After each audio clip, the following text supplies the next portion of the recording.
People don't remember what you said. They remember how you made them feel. That's the truth. And if you want to get better at life, relationships, career, anything, you need to get better at people. Social intelligence mastery, the art of reading and responding to people, isn't about pretending or using tricks. It's about learning how to understand people deeply and respond in a way that actually makes sense. Most people don't know how to read the room. They miss signs. They talk over emotions. They respond too fast or say the wrong thing. Then they wonder why they can't connect. This isn't just a social skill, it's a life skill, and the good news, you can learn it. This video will show you how, step by step, no fluff, just real, practical ways to become someone others respect, trust, and feel safe around. If you're ready to grow, it starts right here. Let's begin. Chapter 1. Build trust by looking people straight in eyes. If you ever want to master how people think, how they feel, and how they connect, then you have to start with something simple, something we've all experienced, and that's trust. But trust doesn't begin with words. It begins before the first sentence is spoken. It begins with how you look at people. That's right.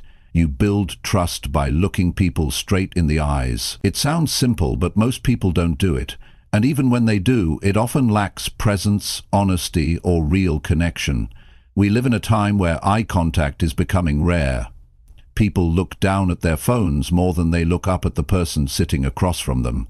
That disconnect, it's the reason so many conversations feel hollow, the reason many relationships don't grow, the reason trust never gets built. Now, when I talk about looking people straight in the eyes, I don't mean staring. I don't mean making someone feel uncomfortable. I mean being fully present with the person in front of you. I mean standing there with quiet confidence, with stillness, with focus, not shifting your eyes, not checking the time, not glancing around the room, but actually being there. Do you know what happens when you do that? People feel it. They sense that you're not distracted. They sense that you're not pretending. They sense that you're real. That moment creates safety. That moment creates a signal that says, I'm here with you. I see you. You matter. And when people feel seen, they relax. They open up. They start to trust. Human beings are wired to read faces. We are always scanning the eyes. From the time we were infants, we looked into our mother's eyes to feel safe, to know we're okay. That doesn't change just because we grow up. Every adult still seeks that same reassurance. It's just more subtle now. But it's there. And if you want to be someone who understands people, influences people, connects with people, you better understand how powerful that moment of eye contact is. Think about the last time someone looked you in the eyes with full attention. No agenda, no rush, just full focus. You probably remember it, because it's rare and it probably felt good. You didn't feel like they were trying to impress you. You didn't feel like they were waiting for you to stop talking. You felt like they were actually with you. That's what you want to give to others. That's the start of real influence. You can read all the books on communication. You can memorize tactics and techniques. But if you skip this one habit of looking people in the eye with calm and genuine presence, then none of that other stuff will matter. Because people don't follow what you say. They follow what they feel. And eye contact, it creates feeling. It creates the space where trust can grow. Here's the thing. Most people are not bad communicators because they lack words. They're bad communicators because they lack presence. Their mind is somewhere else. They're preparing their response. They're thinking about how they look. They're not really there. And you can't build trust when you're not fully there. You can't read someone when you're halfway present. And you sure can't respond in a meaningful way if you never really saw the other person. When you look someone in the eyes, you stop hiding. You stand in your own truth. You take responsibility for your energy. That's what makes this habit powerful, because it doesn't just affect the other person, it changes you. It makes you honest. It makes you grounded. It forces you to face the moment as it is, not as you wish it to be. And in that moment, you become stronger. You become more respected. You become someone people naturally want to open up to. Now, some people avoid eye contact because they're nervous, they're unsure of themselves. They think, what if I say the wrong thing? But the truth is, you don't need perfect words. You need to show up with real attention. You need to stay steady. People don't remember every word you say, but they remember how safe they felt around you. That's what builds loyalty. That's what earns influence. That's what starts meaningful relationships in business and in life. And here's what's interesting. When you give eye contact with calm and strength, you also train yourself. You start becoming more aware of the person in front of you. You begin to notice little shifts in their expression. You catch the hesitation in their voice. You feel when something doesn't match. You learn to read the unsaid, because your focus sharpens. And now you're not just someone who listens, you're someone who sees. That level of awareness, that's the foundation of social intelligence. Eye contact also helps you develop emotional control. It keeps you from reacting impulsively. Because when you're locked in, when you're connected, you respond differently. You don't jump to conclusions, you don't cut people off, you slow down, you get clear, you stay composed. That's the mark of someone who has mastered themselves, and people feel that, they respect that. In a world full of noise, full of quick replies, full of surface-level attention, be someone who looks people in the eye. Be someone who's not rushing, be someone who's not trying to dominate the conversation. Just be there. You'll be amazed at how much you start to learn about others. You'll be amazed at how people begin to trust you without even knowing why. And if you're in leadership, if you're in business, or even in personal relationships, this one practice can change the game. Because most people are hungry for connection. They're starving for someone who actually listens, someone who's not distracted, someone who's strong enough to sit in silence if needed. Someone who doesn't need to speak all the time, but speaks only when it matters. That's who you become when you make eye contact part of your daily life. Now, I want to challenge you. Don't wait until it feels easy. Make this a discipline. Make this a habit. Practice it in every interaction. Whether you're buying coffee or having a deep conversation, look people in the eye. Be present. Hold that space. Let people feel your full attention. That's how you grow, that's how you lead, that's how you build real relationships. You don't need to talk louder. You don't need to try harder to impress people. What you need is to be more intentional with how you show up. And showing up begins with eye contact. It says, I'm confident, I'm open, I'm not hiding. That's what people respond to. That's what they remember, because at the end of the day, trust is not given, it's earned. And the way you earn it is through moments of presence, through showing others that they matter, and the fastest way to show that is by looking them straight in the eyes. So wherever you go today, in your home, at work, in meetings, even with strangers, train yourself, lock in, connect, stay with it. One habit, one change, one focus. That's the first step to mastering social intelligence, and that's the first step to becoming someone people believe in. Chapter 2. Speak less and start paying full attention daily. Most people believe that communication is about speaking. They think it's about being heard, being noticed, being loud enough to make a point. But if you want to grow in your ability to connect with others, to truly understand them, and to build lasting influence, then you have to shift your focus. Communication doesn't start with talking. It starts with paying attention. And it gets better the moment you learn to speak less. We live in a world that rewards noise. Everyone's trying to say more, post more, share more. But here's the truth. The smartest people in the room are not the ones who talk the most. They're the ones who notice everything. They're the ones who are fully present in the moment, who catch what others miss, who listen beyond words. That's where real understanding comes from. And if you want to build strong relationships, if you want people to trust you, if you want to grow your emotional intelligence, you've got to start by speaking less and observing more. Most people don't realize how much they miss in everyday conversations. They interrupt, they rush, they're not listening, they're just waiting for their turn to speak. That creates distance, that blocks connection. You can't fully understand someone if your mind is somewhere else. You can't build social intelligence if you're always focused on what you'll say next. But something changes when you stay quiet and truly focus. You begin to see more. You hear the emotion behind the words.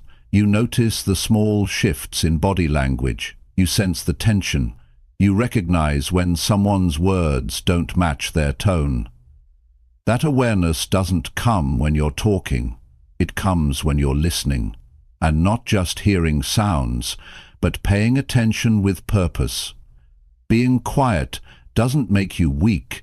It doesn't make you invisible. In fact, it makes you more powerful, because when you're silent, you learn. You see what others miss. You understand what's really going on in the room.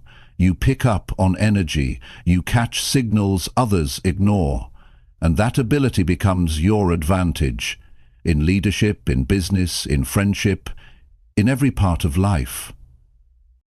Paying attention daily is not a skill you develop overnight. It's something you train. You have to slow your mind. You have to break the habit of always trying to respond. You have to stop making every conversation about you. Real strength is staying silent even when you have something to say, because you know the moment isn't about your voice, it's about your focus. And here's the other side of it. People feel when they're being paid attention to. They know when your eyes are locked in. They sense when your mind is present, and they open up in response. You don't need to say much to build connection. You just need to show that you're with them. Fully, honestly, and without distraction. There's something deeply respectful about giving someone your full attention. No phone in your hand, no glancing away, no finishing their sentences, just real listening. That level of presence changes everything. It shows maturity, it builds respect, and it makes people feel valued. People don't forget how you made them feel. And when they feel heard, they feel safe. That's when they begin to trust you. But to get to that level, you've got to be disciplined. You've got to make a decision to show up differently every day, not once in a while. Every day, speak less, focus more, walk into a room and read the environment before saying a word. Sit in a conversation and catch the little things. Let the other person finish. Pause before responding. That's how you grow this skill, moment by moment. Now, this isn't about being passive. It's not about staying silent forever. It's about timing. It's about knowing when your words add value and when your silence adds more. Sometimes the most powerful thing you can do is say nothing and just listen. Because in that space, the truth shows up. People reveal what matters, and you become the kind of person they can trust with it. And let's talk about what this does to you. When you learn to pay full attention, you start to live differently. You become more grounded. You stop reacting to every small thing. You learn patience. You become a better thinker.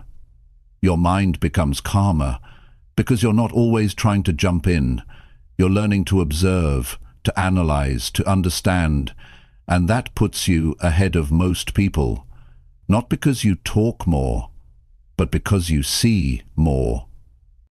You also begin to respond with more clarity.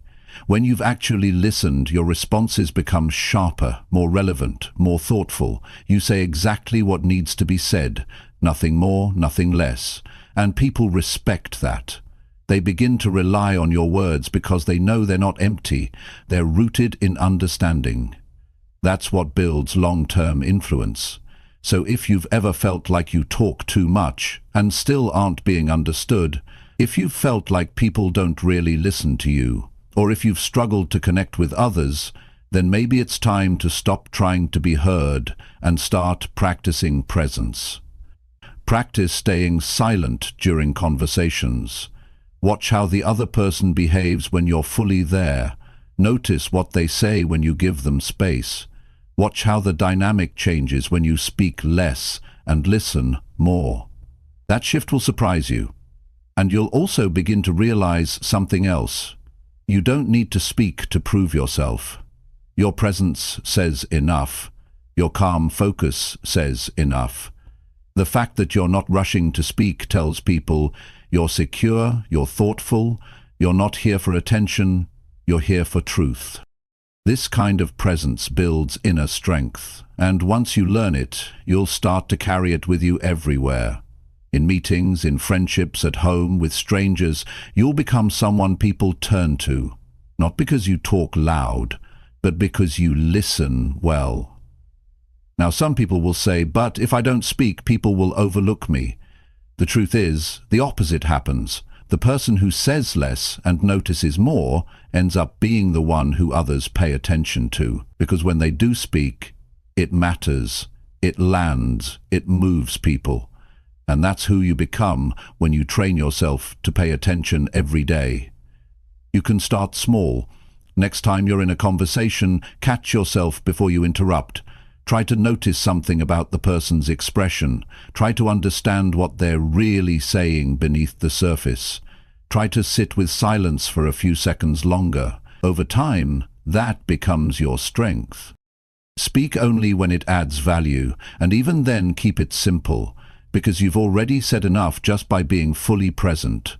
The world doesn't need more noise. It needs more people who are awake, aware, focused. That's what you're building here. You don't need to have all the answers. You don't need to impress anyone. You just need to show up with real attention and speak only when your words come from a place of deep understanding. That's social intelligence, and that's how you become unforgettable without saying much at all. Chapter 3. Notice people's tone when they say simple things. Most people hear what's being said, but very few understand what's really being communicated. Words alone are never enough. They only carry part of the message. If you want to understand people better, if you want to respond with wisdom, if you want to be someone others trust and open up to, then you have to train yourself to notice something most people ignore: their tone of voice. Not when they're talking about big emotional things, but when they're saying simple, everyday things. That's where the truth hides. Not in the dramatic moments, but in the ordinary words delivered with a quiet edge, or a sudden pause, or a flat tone that doesn't match the message. That's when you catch what's real. That's when you start to understand what people are actually feeling, not just what they're saying. Most people don't realize how much their tone reveals. They might say, "I'm fine," but the tone is tight. They might say, "It's okay," but their voice is flat, or just a little too fast. And if you're not paying attention, you'll miss it. You'll think the conversation is over. But if you're tuned in, you'll know there's something more. That's where social intelligence comes in. It's about hearing what's underneath. It's about picking up signals that words can't carry. When you listen to someone's tone, you start to understand their emotional state. You catch the tension. You sense the doubt. You hear the fatigue. You notice the frustration hidden behind polite words. This awareness helps you respond better. You don't just react to words, you respond to emotions. And when you do that, people feel understood. You don't need to ask deep questions to learn about someone. Just pay attention to how they say something simple. When someone says sure, how do they say it? Is it casual, hesitant, defensive, curious? That one word can mean 10 different things depending on the tone. And that's the part you can't ignore, because it's not what people say that creates connection, it's how they feel while they're saying it. And the tone gives that away every time. Now, to develop this skill, you have to become quiet on the inside. You have to stop jumping ahead in your mind. Stop preparing what to say next. You have to really lock in. It takes focus to hear tone. It takes patience, because the voice carries subtle shifts, and if your mind is racing, you'll miss them. This is why slowing down your internal world is just as important as being present physically. When someone speaks, their tone reflects what's going on inside them. If they're anxious, the voice speeds up. If they're unsure, you'll hear a dip at the end of the sentence. If they're frustrated, their tone might sharpen, not in what they say, but in how they emphasize certain words. Your job is not to judge, not to assume, but to observe and feel. Pay attention to volume, speed, and rhythm. Does the person sound rushed, or are they pausing more than usual? Are they speaking softly, or have they raised their voice slightly without realizing it? Do they keep repeating a phrase with the same dull tone? These are signs. These are the things you can't get from words alone. And this doesn't just help you understand people better, it helps you build deeper relationships. Because when you respond based on someone's tone, they feel seen. They feel like you actually understand what they're going through, even when they weren't saying it directly. That builds trust. That builds emotional safety. That makes you someone they'll come back to. You see, people often hide their real thoughts. But the voice is hard to control. It leaks the truth. So don't focus only on the content of a sentence. Focus on the energy in their voice. Focus on what shifts when a certain topic comes up. Focus on what happens when they say something personal. That's where insight lives. And if you lead people in a business, a team, or even a family, this awareness becomes your advantage. Because you can catch problems before they become visible. You can sense burnout before someone breaks down. You can notice tension before it turns into conflict. All because you listened not just with your ears, but with your mind fully present. Now, this doesn't mean you confront someone every time you sense something off. It means you adjust your response. You slow down. You ask the right questions. You make space. You offer presence instead of advice. That's what people need. That's what helps them feel safe to open up when they're ready. When someone's tone says, "I'm tired," even if their words don't push them harder. Don't lecture them. Don't ignore it. Show them you noticed. That's what makes you trustworthy. That's what makes you different. Because most people only respond when things become obvious. You'll be the one who sees it early. This habit takes practice. You have to remind yourself every day. Listen deeply. Don't drift. Don't assume. Don't rush past the small stuff. Because the small stuff is never small. A single sentence, spoken with hesitation, can reveal a week's worth of struggle. A tiny change in tone can reveal stress, disappointment, or even fear. And if you're listening closely, you'll know exactly when to slow down, when to lean in, when to ask more, and when to just stay present. And here's something important. This works both ways. When you start paying attention to other people's tone, You'll become more aware of your own. You'll realize how often your voice changes based on your mood. You'll see how others react to the way you speak. You'll notice when you say, "I'm okay," but you're really not. And maybe it's time to be honest about it. That's how emotional growth works. It starts with awareness, and then it changes your behavior. You don't need a title or authority to master this. You don't need a fancy education. You just need to be fully here when someone talks. That's the skill. That's the mastery. You're not analyzing. You're not guessing. You're sensing. You're connecting. You're tuning into a layer that most people never even notice. And once you learn to listen at that level, your influence grows, naturally, quietly, steadily. So from today forward, don't just hear what people say. Pay attention to how they say it. Listen to the tone when someone says, "It's fine." Notice the rhythm when they say, "I'll handle it." Tune into their voice when they say, "I'm okay." Because behind those simple words might be a whole story waiting to be heard. And once you learn to hear it, you won't go back. Because now you're not just having conversations, you're understanding people. And that is the real power behind social intelligence. Chapter 4. Read their silence like you read their words. Most people think communication is all about words. They focus on what's said, how it's said, and what they should say next. But if you really want to understand people, if you want to develop real social intelligence, you have to start paying attention to what's not being said. Because silence is never empty. Silence always says something. And the people who grow the most, connect the most, and influence the most are the ones who learn to read silence just as well as they read words. There's always a reason for silence. Sometimes it speaks louder than anything else. When someone pauses before answering, that moment has meaning. When someone withdraws during a conversation, there's a reason behind it. When someone suddenly gets quiet, it's not random.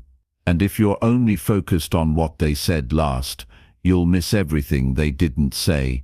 Reading silence doesn't mean guessing or jumping to conclusions.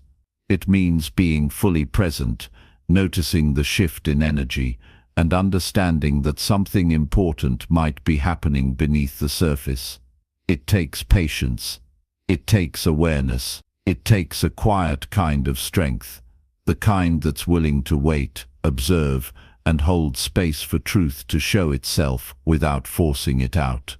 When someone goes silent, most people feel uncomfortable. They try to fill the gap. They speak quickly. They change the topic. They try to lighten the mood. But that discomfort often blocks real connection. Because sometimes what a person needs most is not words, but space. Space to think, to feel, to process, to breathe. If you can learn to stay steady in that space, you'll start to see what others never see. You'll notice how someone looks away when a certain subject comes up. You'll feel the weight of what wasn't said when a question gets dodged. You'll catch the meaning in a delayed reply. All of that is communication, and it's powerful if you're paying attention. There's a lot of truth hidden in silence. Some people stay quiet because they're afraid to speak. Some hold back because they don't feel safe. Others keep their words inside because they've learned that no one really listens. You have to earn the right to hear someone's truth. And often the first sign that truth is coming is the silence right before it. This is why presence matters. If someone is silent and you respond with pressure or impatience, they'll shut down even more. But if you respond with calm attention, not pushing, not rushing, you send a message that says, "I'm here, I'm not going anywhere. You don't need to hurry." That's when people start to open up, not because you forced them, but because your calm made it safe for them to speak. And don't confuse silence with weakness. Some of the most thoughtful people are quiet because they're listening deeply. Some of the strongest people pause before they speak because they want to be honest. Some of the wisest people don't talk much because they know the value of choosing the right moment. If you assume silence means nothing, you'll overlook those people, and you'll miss the opportunity to connect with them at a deeper level. In silence, people show their emotions more than in words. You see it in the eyes. You feel it in the air. You notice the stillness, the hesitation, the pressure they're carrying. And once you learn to tune into that, your ability to respond with wisdom and care increases. You won't just reply out of habit. You'll respond out of awareness. That's what separates people who talk from people who understand. You also need to be comfortable with your own silence, because how you handle your own quiet moments says a lot about your self-control. If you always feel the need to speak, to explain, to fill the space, you're missing the power that comes from restraint. There's strength in not saying everything. There's influence in allowing moments to breathe. People respect those who don't react to everything instantly. They notice when someone can sit in silence and still be confident. Sometimes the best thing you can do for someone is say nothing. Just stay. Just listen. Just be there. Not waiting for your turn. Not trying to offer advice. Not trying to fix things. Just holding space for their thoughts to come out. That's rare. That's powerful. And that's what makes people feel valued. Reading silence also teaches you timing. You start to recognize when to speak and when not to. You know when a comment would help and when it would hurt. You feel when the moment needs action and when it needs patience. That kind of timing can't be taught in a textbook. It comes from observation. It comes from being still long enough to know what the moment really needs. And when you respond to silence with presence instead of panic, you build trust. You become the kind of person others turn to, not because you always have the right words, but because you're not afraid to stay in the quiet with them. That's a rare kind of leadership. That's a rare kind of emotional strength. And it makes all the difference in how people see you. Now you might ask, how do you know when silence means something? You know by watching patterns. When someone who usually talks becomes quiet, pay attention. When someone starts to avoid eye contact while staying silent, notice that. When someone answers quickly all the time but pauses at one particular topic, lean in. These small shifts reveal what words can't. And remember, your job isn't to fix everything. Sometimes the best thing you can do is ask a question and then wait. Don't fill the silence. Let it sit. Let it open the door for something real to be said. That's how you build connection. Not by saying more, but by giving people room to be honest. Silence can also be a signal of strength. Some people don't talk much because they don't feel the need to prove anything. They're observing. They're choosing their words. They're measuring the situation. Don't mistake that for disinterest. Respect it. Learn from it. Sometimes you become a better communicator, not by speaking better, but by watching how others use silence wisely. To build strong relationships, you have to make room for unspoken things. You have to create a space where people can breathe and think. That's how you create trust, not just through what you say, but through the way you stay. The way you don't run from silence. The way you allow it to exist without forcing it to end. People carry emotions they don't always talk about. They carry memories, stress, doubts, fears, and many of these things show up not in their words but in their quiet. If you care about people, you'll learn to see that, and you'll start responding in ways that make them feel supported, not judged. Reading silence is not about having special talent. It's about training your attention. It's about getting out of your own head and really being with the person in front of you. It's about slowing down your urge to speak and becoming more curious about what's really going on. You'll know you're improving when you stop needing to fill every gap, when you start feeling more at ease just being with someone, even when nothing is being said. You'll know you're growing when someone's silence doesn't frustrate you. It draws you in and invites you to listen differently. So from now on, don't rush to reply. Don't be quick to assume everything is fine just because no one's talking. Watch, listen, feel, respond from that deeper place. Because the more you learn to read silence, the more you'll hear what actually matters. And that will make you someone worth listening to, not because you speak the most, but because you understand the best. Chapter 5.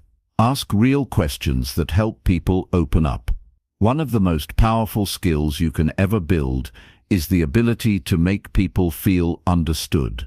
And the fastest way to do that is by asking real questions that help them open up, not surface-level questions. Not questions that people answer on autopilot, but honest questions, simple questions, the kind that make someone stop, think, feel, and speak from a deeper place. When you ask those kinds of questions, you create a different kind of connection, one based on trust, safety, and presence. Most people don't ask real questions because they're too focused on themselves. They want to sound smart, they want to control the conversation, or they're simply not curious enough. That kind of mindset closes people off. But when you ask questions that come from care, not control, you open people up. They start to share things they didn't plan to share. They say things they haven't said in a long time. That's when the real conversation begins. That's when relationships grow. Asking real questions doesn't require fancy language. It requires attention. It requires you to actually listen before speaking. Most people ask questions so they can move the conversation forward, not so they can understand.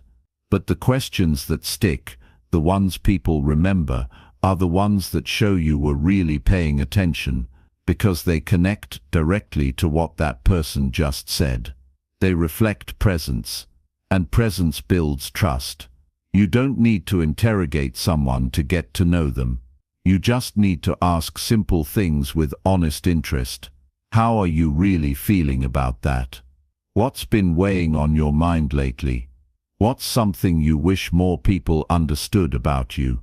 Those are not dramatic questions, but they are real, and that's why they work. Because they invite the person to speak freely, without pressure. When you ask real questions, people start to feel seen. They realize you're not just filling silence. You're trying to connect. You're trying to understand what matters to them. And when people feel that, they drop their guard. They stop pretending. They stop hiding behind short answers. They begin to trust you with the parts of themselves they usually keep private. But here's the key: you can't fake this. If your questions come from a place of strategy or manipulation, people will feel it. If you ask something deep and then check your phone while they're answering, they won't feel safe.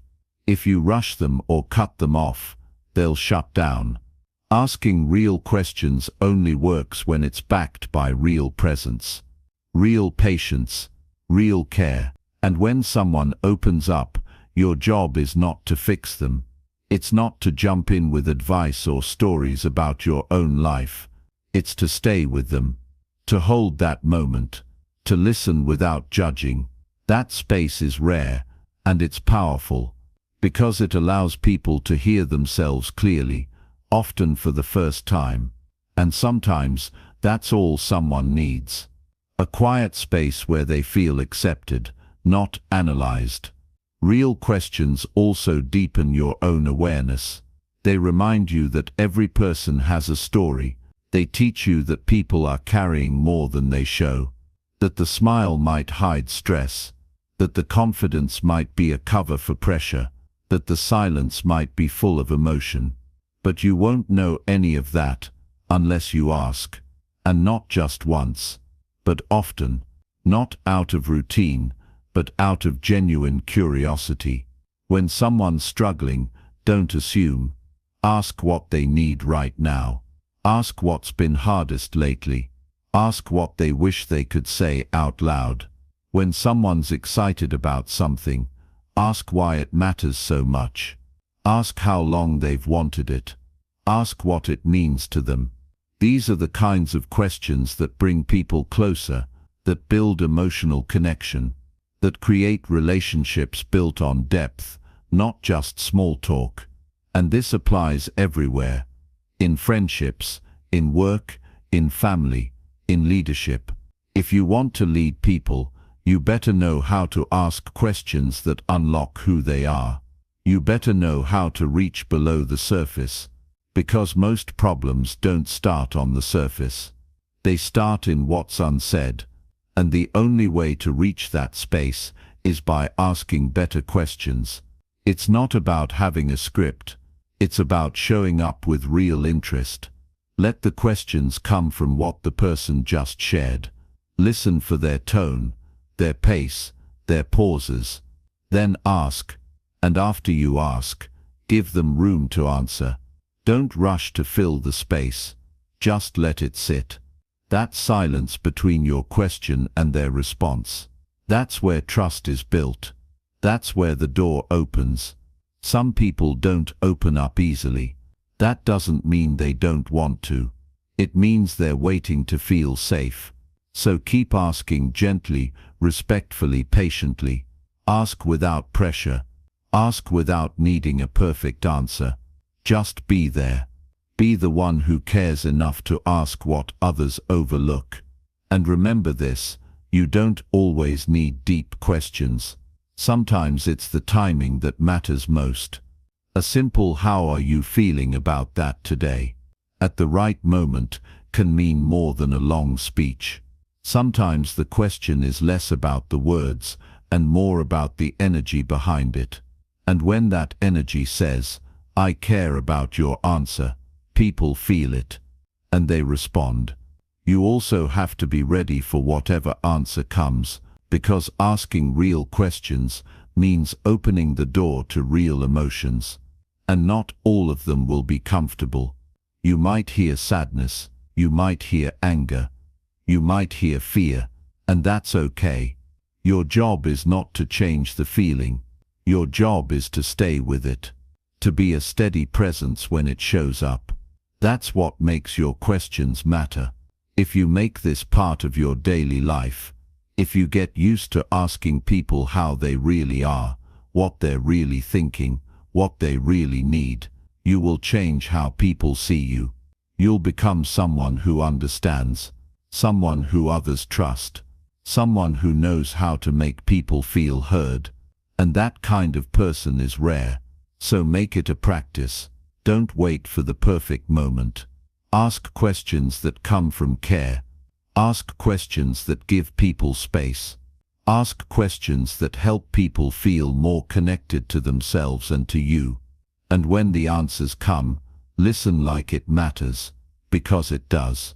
Real communication is not about saying more. It's about asking better. That's where real connection begins. And that's how you help people open up.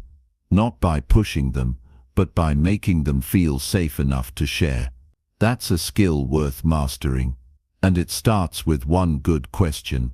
Chapter 6. Control your reactions when others test your patience.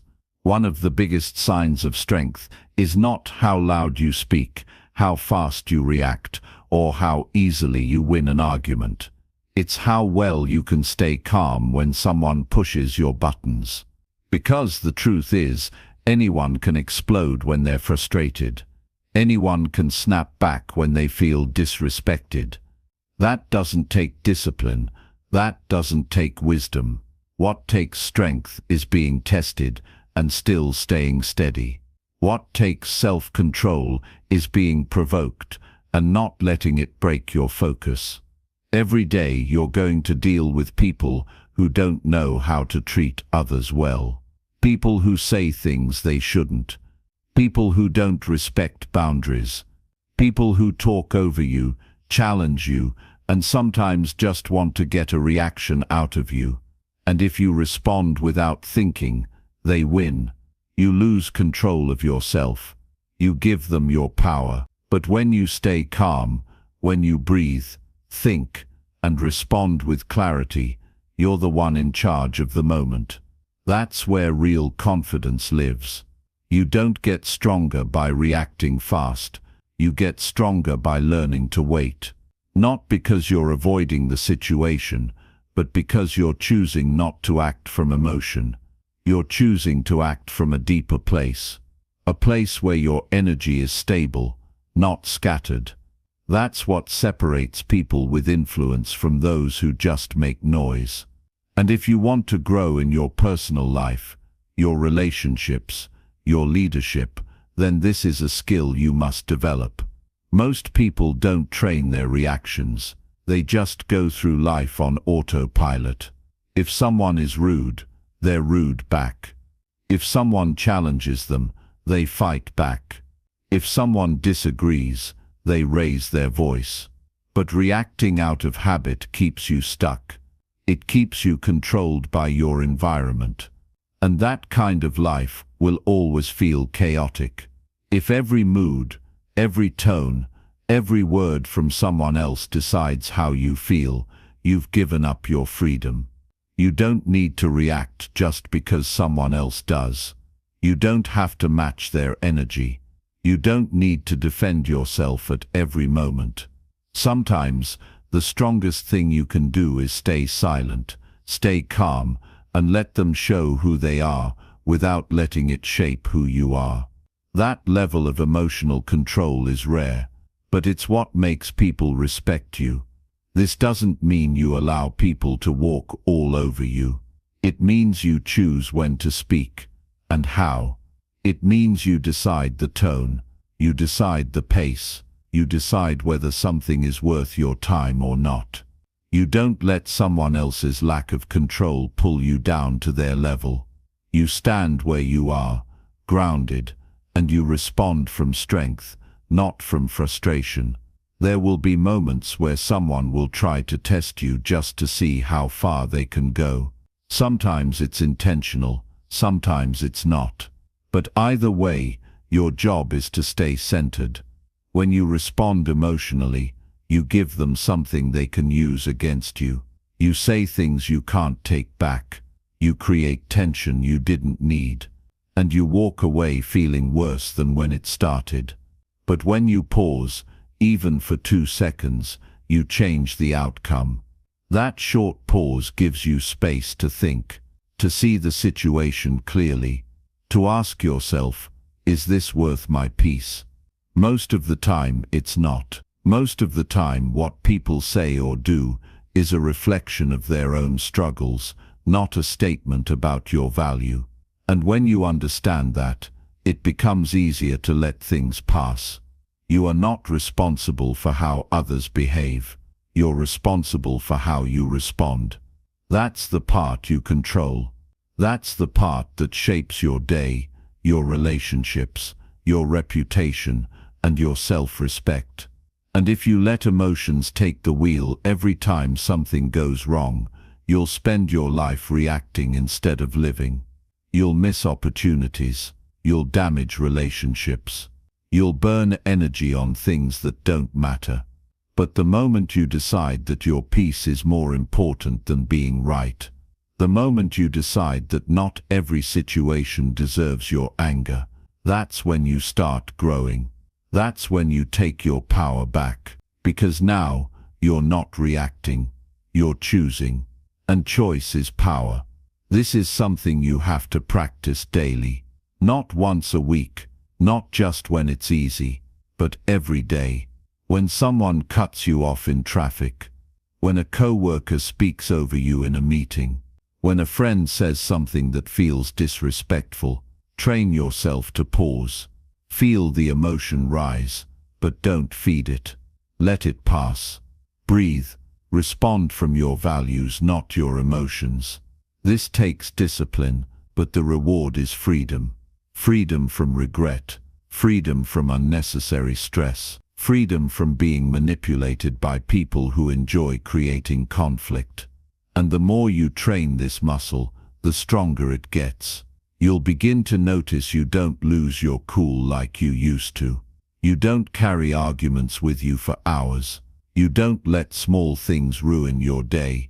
People will start to notice the difference too. They'll see that you're steady, that you don't get shaken easily, that you think before you speak.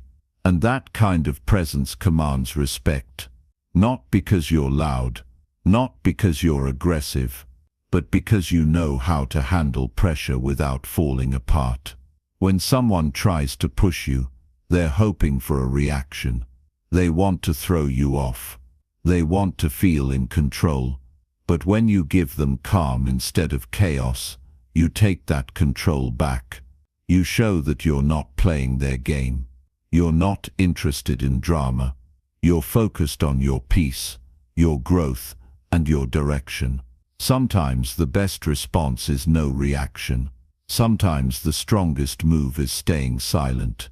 Sometimes walking away is the most powerful thing you can do, because it shows you're not controlled by ego.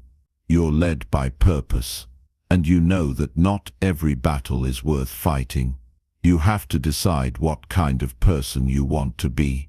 Do you want to be someone who gets triggered easily, who gets pulled into every conflict, who lives in constant tension? Or do you want to be someone who's grounded, calm, and focused, someone who can be tested and still stand strong? Your reaction is your responsibility. No one controls that but you. And once you understand that, you start living differently. You stop blaming others for how you feel. You stop expecting the world to be easy. You start preparing yourself to stay solid, no matter what happens around you. So the next time someone tests your patience, don't give them your energy. Don't give them your power. Give them your silence.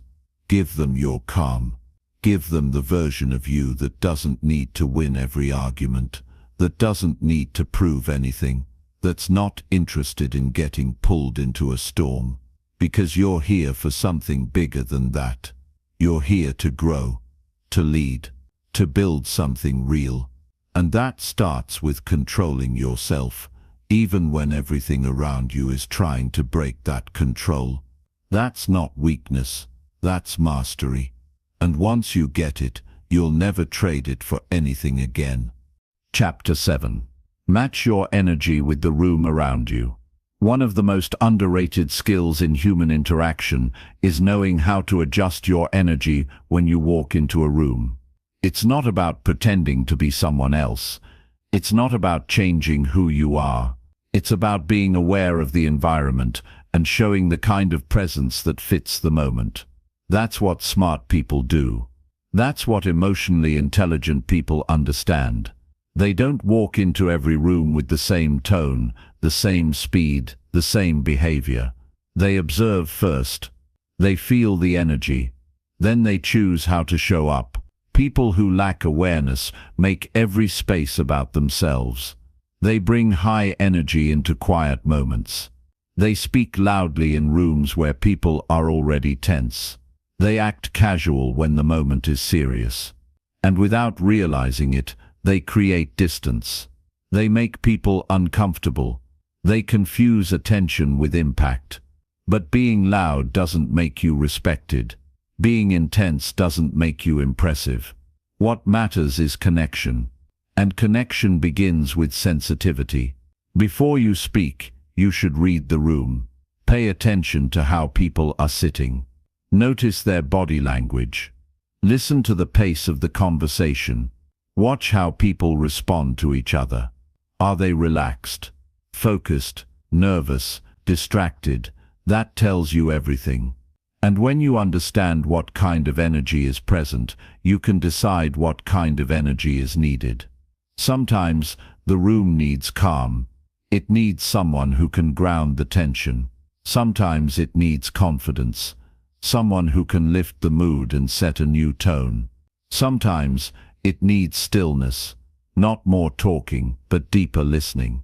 If you walk in without noticing these things, you miss the chance to contribute in a way that actually helps. Matching your energy doesn't mean holding back your personality. It means being smart with your timing. It means knowing when to step in and when to hold space. It means having enough self-awareness to realize that it's not always about you. Sometimes the best thing you can do is blend in for a moment. Other times, you may need to lead with your energy. But you can't know which one unless you're fully present. This is not about being fake. This is about being in tune. Just like you wouldn't wear the same clothes to a wedding and a gym, you shouldn't carry the same energy into every room. Life is about context. And the people who thrive socially are the ones who understand that. They don't act the same in every environment. They adjust, they adapt, and they do it with intention. Being adaptable doesn't make you weak. It makes you wise. It shows that you're not trapped in your own habits. It shows that you respect the people around you enough to meet them where they are. That kind of awareness earns respect. People notice when you pay attention. They trust you more. They're more willing to open up because they feel like you understand them. And that understanding doesn't come from what you say. It comes from how you show up. Think about the last time someone walked into a room and changed the mood, for better or worse. Maybe they brought peace when things were chaotic. Or maybe they made everyone tense with their attitude. You felt it right away. That's the power of energy. It's not invisible. It's sensed. And if you want to be the kind of person who makes rooms better, not heavier, then you have to train this skill. It begins with slowing down. Don't rush to speak. Don't walk in and start performing. Pause. Watch. Breathe. Take a moment to feel the space. This isn't about overthinking. It's about awareness. The kind of awareness that lets you respond, not react. The kind that makes people feel like you belong there, not because you demanded space, but because you earned it with your presence. Every group, every situation, every room has its own rhythm. Your job is to recognize that rhythm and decide how to move with it. Some people walk in and try to dominate. That's ego. Others walk in and disappear. That's insecurity. But the wise person walks in, sees what's needed, and brings it without forcing it. That's mastery. You don't have to change your whole personality. You just have to be flexible. If people are serious, don't joke around right away. If people are excited, don't bring negative energy. If people are focused, don't distract. That awareness might seem small, but it makes a big difference in how people see you. They'll say you get it. They'll feel more comfortable around you. They'll open up more, because you're not pushing your way in. You're joining their rhythm. You'll also notice that people who know how to match energy get invited into more opportunities. Not because they're the loudest, but because they're the easiest to be around. They know how to blend confidence with humility. They know how to lead without overpowering. And that balance makes people trust them. That balance builds strong connections. This doesn't mean you always stay quiet or small. Sometimes a room needs your boldness. It needs your light. But again, you have to feel it first. Don't assume every space is waiting for your full energy.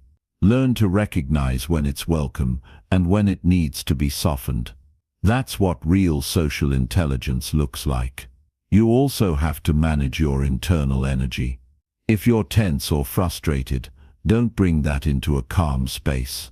If you're distracted, don't pretend to be engaged. Take a moment. Center yourself. Don't make other people carry what you haven't processed. That's your responsibility. That's your leadership. People can feel your energy even before you speak. And when your energy is out of sync, people feel it, even if they don't say anything. But when your energy matches the moment, when it blends with the people and the purpose, things flow. Conversations go deeper. Connections happen faster. Trust builds quietly. You become the kind of person others want around. Not because you always take the spotlight, but because your presence brings balance.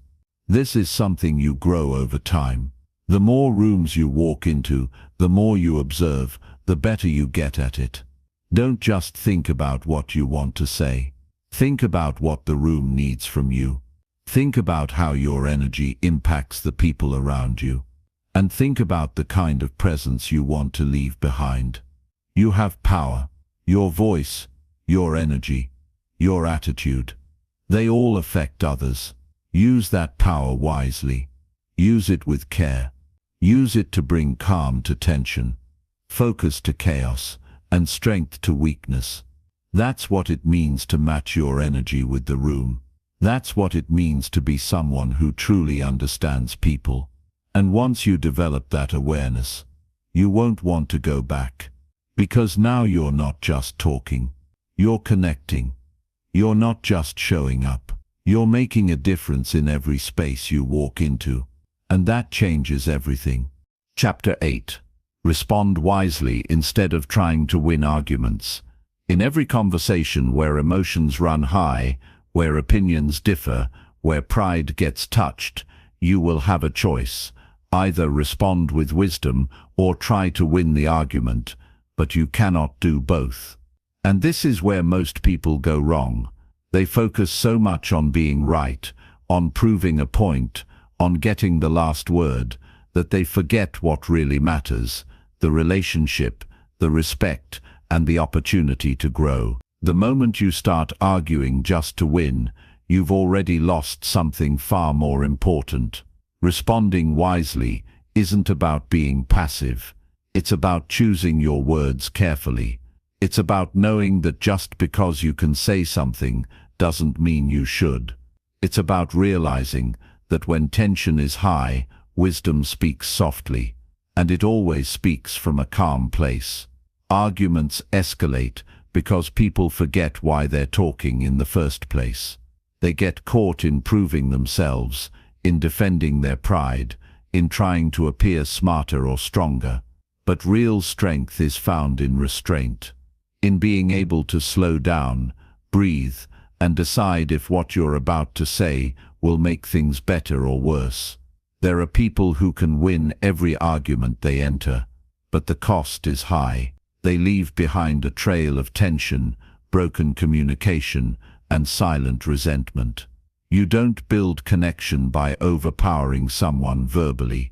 You build it by showing that you're more interested in understanding than in defeating. That's how trust is built. That's how respect grows. And that's how you rise above the level of petty conflict. Some people don't even realize how much they chase arguments. They interrupt. They raise their voice. They speak over others. They twist words, all because deep down they want to come out on top. But what they don't see is that people slowly stop listening. People stop feeling safe. People stop sharing what's real, not because they have nothing to say, but because they don't want to be attacked for it. That's what happens when someone values winning more than connection. Wisdom looks different.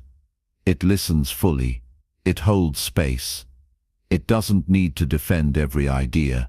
It doesn't react just because something feels personal. Wisdom sees the bigger picture, and sometimes that picture is more important than the point you're trying to prove.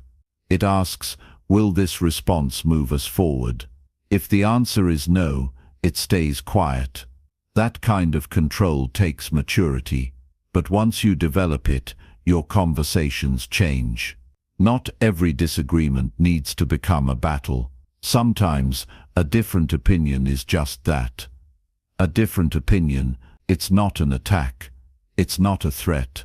It's not a sign of disrespect. It's just someone else seeing the world differently.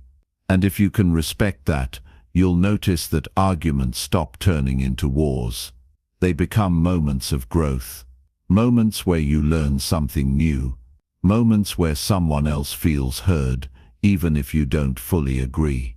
When you respond with wisdom, you create space for both voices to exist. You give the conversation a chance to be productive. You show emotional intelligence. You build credibility. Because the people who respond well under pressure, the ones who stay calm when others raise their voice, those are the ones others listen to. Not just in that moment, but long after. It's easy to talk when everything is calm, but your real character shows when you're challenged. When someone misjudges you, when they say something unfair, when they twist your words. That's the moment where growth happens, not in how loud you can be, but in how clearly you can think while staying steady. There are moments when silence is more powerful than any comeback. There are times when walking away is the wisest response. Not because you're avoiding conflict, but because you value your peace more than your pride. You don't need to win every time to grow. In fact, most growth happens when you choose not to react. When you hold your energy. When you let things pass that aren't worth your attention. It doesn't mean you allow disrespect. It means you know how to respond in a way that doesn't create more damage. You know how to speak in a way that keeps the door open for future conversations. Because burning bridges feels good in the moment, but it leaves you with fewer paths forward. Real power is not in burning bridges. It's in having the control to build them even when you're frustrated. You will always meet people who enjoy conflict. People who challenge you for sport. People who can't stand being wrong. But you don't have to match that energy. You don't have to engage just because they expect you to. You can stay grounded. You can respond from clarity. You can set boundaries without raising your voice. That's what people respect. Not because you won a verbal fight, but because you stayed true to yourself. If you look back at the most meaningful conversations in your life, you'll find that they weren't about winning. They were about connecting, about growing, about listening and being heard. That's what stays with you. Not the arguments you won, but the moments you handled with wisdom. The ones where you could have fought back, but didn't. The ones where you chose to understand instead of prove a point. That's what people remember. That's what they appreciate. So when you feel the urge to prove something, pause. Ask yourself, what's the goal here? Do I want to be right? Or do I want to be wise? Do I want to end this stronger? Or do I want to win just to feel superior? Every time you choose wisdom over ego, you build a version of yourself that's more mature, more stable, more respected. This doesn't mean you avoid hard conversations. It means you handle them differently, with intention, with presence, with self-control. It means you speak truth, but not with force. You stand your ground, but not with pride.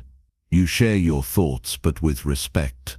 That's what creates real change. That's what makes people want to hear you.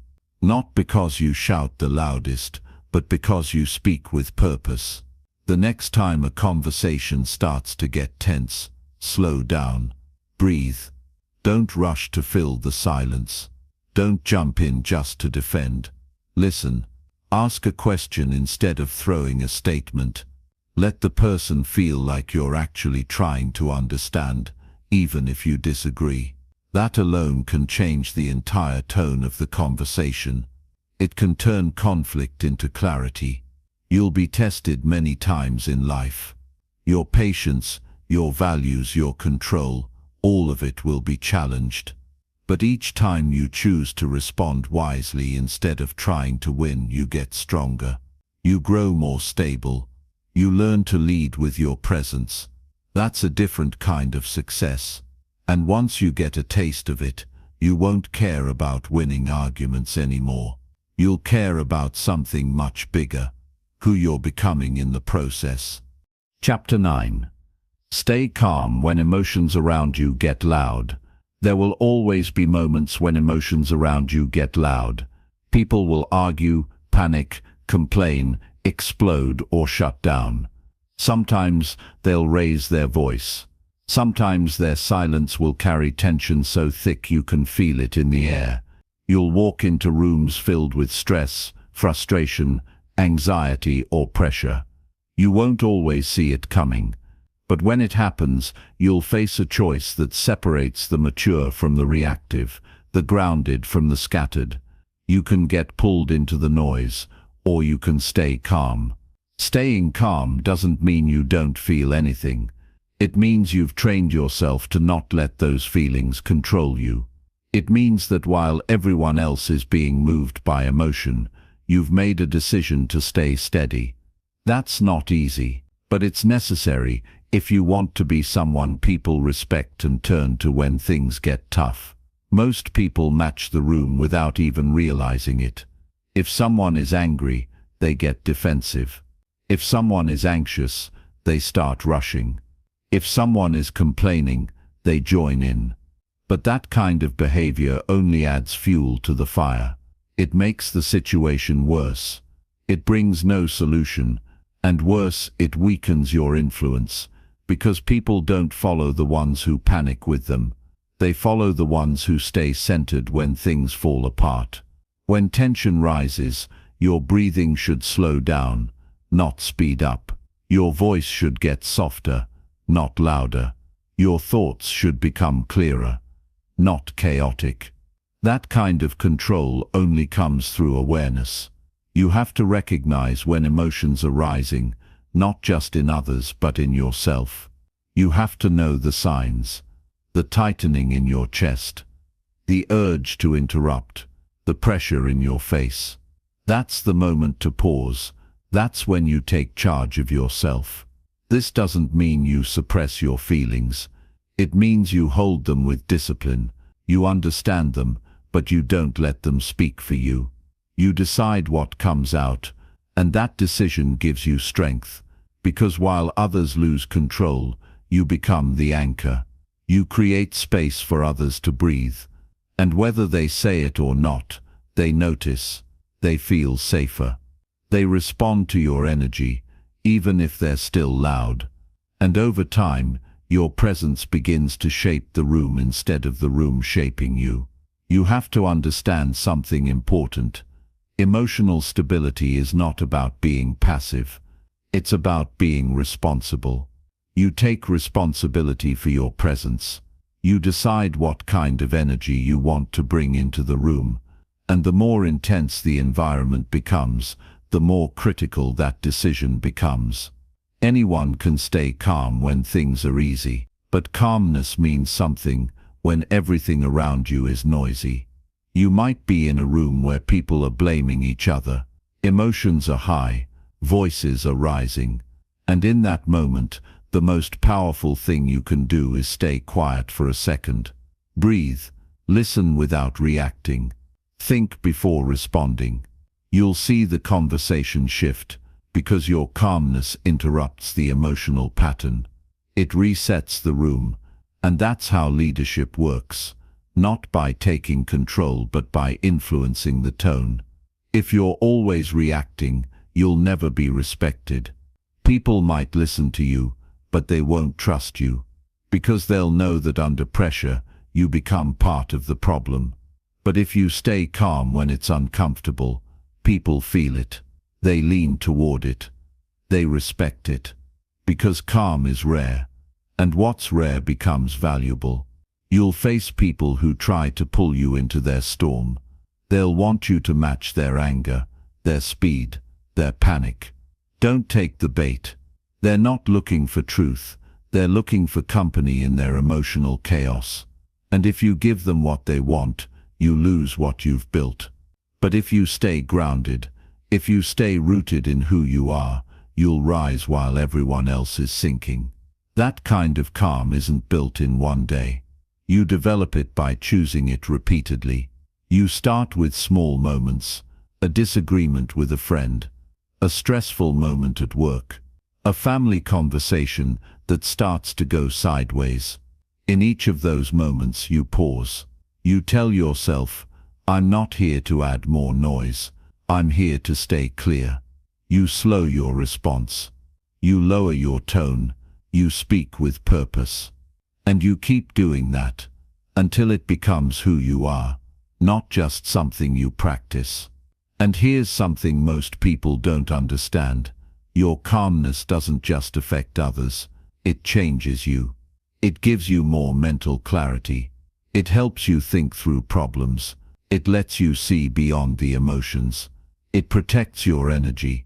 It allows you to make better decisions, decisions that aren't fueled by impulse but by awareness. And those decisions shape your life. Being calm also doesn't mean being emotionless. You're allowed to feel anger. You're allowed to feel frustration. You're allowed to care deeply. But emotions should be guides, not drivers. You feel them, you learn from them, but you don't hand them the wheel. Because once you do, you're no longer leading. You're just reacting. And the moment you give your emotions full control, you lose the ability to choose your direction. There will be days when staying calm will feel impossible. You'll feel pushed. You'll feel attacked. You'll feel exhausted. But that's exactly when it matters most. Because staying calm isn't for when everything is perfect. It's for when everything isn't. That's when your discipline is tested. That's when your growth is revealed. Every time you choose to remain calm, you gain something. You gain self-respect. You gain trust from others. You gain control over the outcome. And little by little, you become someone people look to when they're unsure. You become someone who carries peace even when the world around you is loud.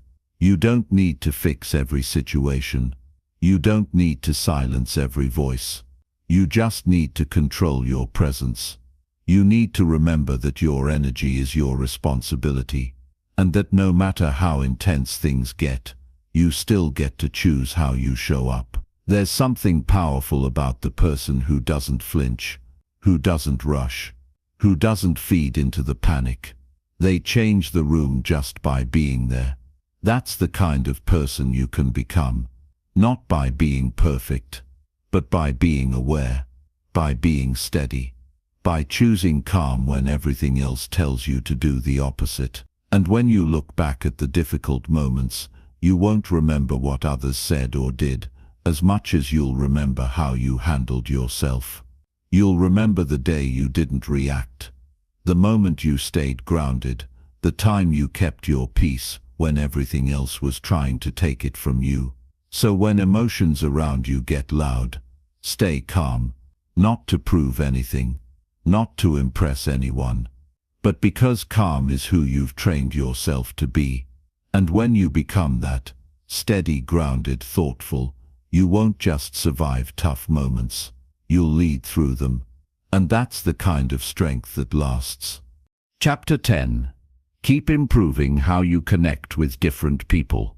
Every person you meet is wired differently.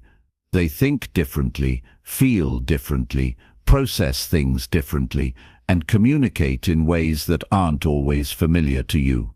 That's not a problem. That's life. The mistake most people make is thinking they can connect with everyone the same way. They use the same tone, the same approach, the same habits, no matter who's in front of them. Then they wonder why some relationships never go deeper, why certain conversations always feel off, why people don't fully open up. The answer is simple. Connection requires adjustment. It requires awareness. It requires effort. And if you want to build real relationships, you have to keep improving how you connect with different people. You don't need to change who you are. You need to expand how you relate. Because no two people are the same. Some are more open. Some are more guarded. Some respond to direct words. Some need more space. Some people share easily. Others need more time.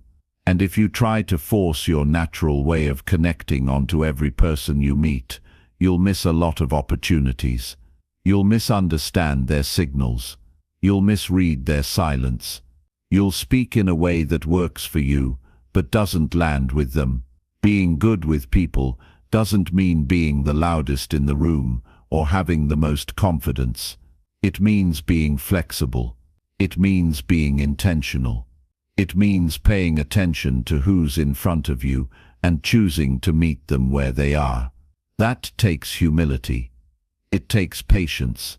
It takes the ability to let go of your usual habits and adjust, not to please them, but to connect with them. Every day gives you a chance to practice this. You talk to people at work, at home, in public, in passing. Each interaction is a small test. Can you notice how they like to speak? Can you sense how much energy they're comfortable with? Can you hear what they're not saying? These things are subtle, but they shape the outcome of the conversation. And over time, they shape the quality of your relationships. Some people don't feel safe opening up to someone who talks too fast. Others shut down when they're met with too much intensity. There are people who appreciate directness, and others who need gentleness. And you don't learn this by guessing. You learn it by being present, by listening, observing, and adjusting. Not because you're trying to impress them, but because you care enough to connect the right way. This kind of effort builds trust. It shows people you're not just interested in being heard, you're interested in understanding them. And that's rare. Most people are waiting for their turn to talk. They're stuck in their own pattern. But when someone takes the time to notice how you speak, how you feel, how you move through the world, you feel it. You feel respected. You feel seen. And that opens the door to connection. The more you improve this skill, the easier it gets to work with all kinds of people. You become more adaptable, more in tune, more effective. You start having fewer arguments, fewer misunderstandings, because you're not forcing your style onto others. You're reading the moment. You're picking up on cues, and you're responding in a way that fits. You'll also grow more confident, not because you're performing, but because you're prepared. You know how to handle different personalities. You know how to navigate different moods. You're not thrown off when someone is quiet, or when someone is loud, or when someone is difficult. You've trained yourself to stay calm, to adjust, to lead the interaction with presence instead of pressure. This isn't something that happens in one day. It's a lifelong skill. You get better at it by staying curious, by being willing to say, what worked with this person might not work here. And that's okay. You get better by making mistakes, by noticing when you came in too strong or didn't listen closely enough. And you use those moments to improve, not to judge yourself, but to grow. You have to drop the idea that connection is supposed to be easy. Connection takes effort. It takes emotional work. It takes honesty. But the people who are willing to do that work build deeper bonds. They build stronger teams. They build more trust at home, at work, in every part of life. Because they've chosen to keep improving, not because they have to, but because they want to. The best communicators in the world don't speak one way. They adjust their energy, their words, their tone based on who they're with. And they do it with respect. They don't look down on others who are different. They don't judge someone for needing more space or less attention. They honor the differences. And that's why they're able to lead, to influence, to build lasting relationships. You will meet people who challenge your style. They won't respond to your normal ways of speaking. They won't open up easily. And that's not a reason to give up.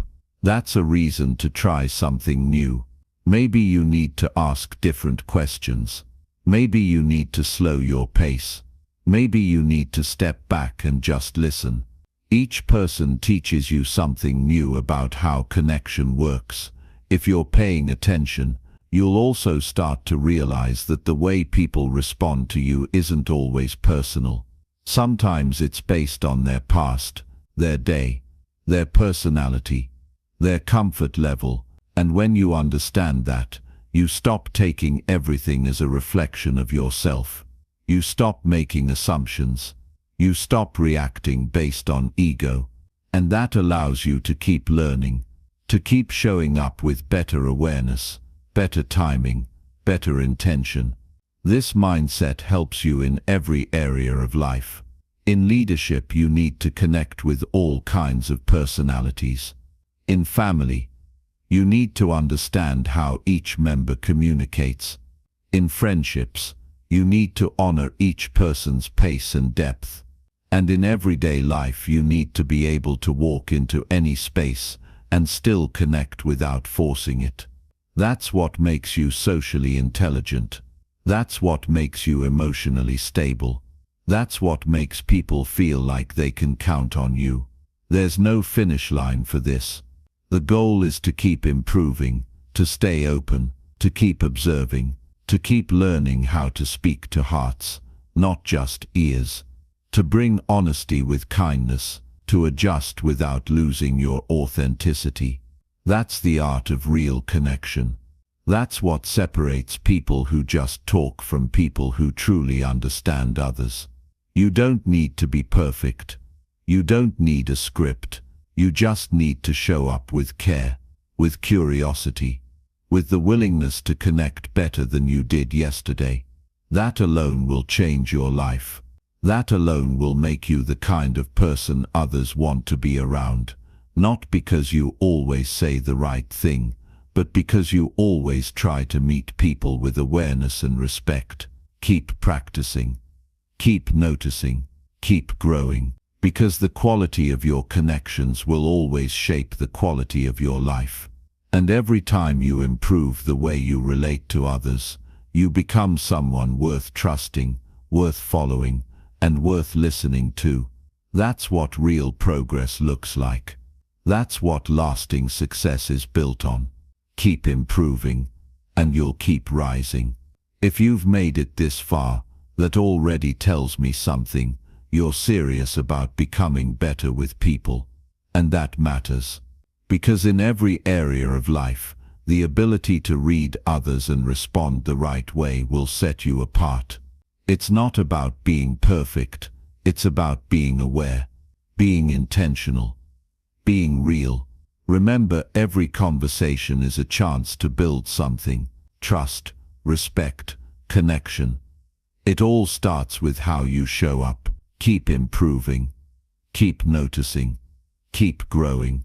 The more socially intelligent you become, the more doors will quietly open for you, in work, in relationships, in life. If this helped you in any way, come back to it. Watch it again when you need to reset. And if you're serious about growing even more, there's a lot more coming. Don't just listen, apply it. Because once you master this, everything in your life begins to shift.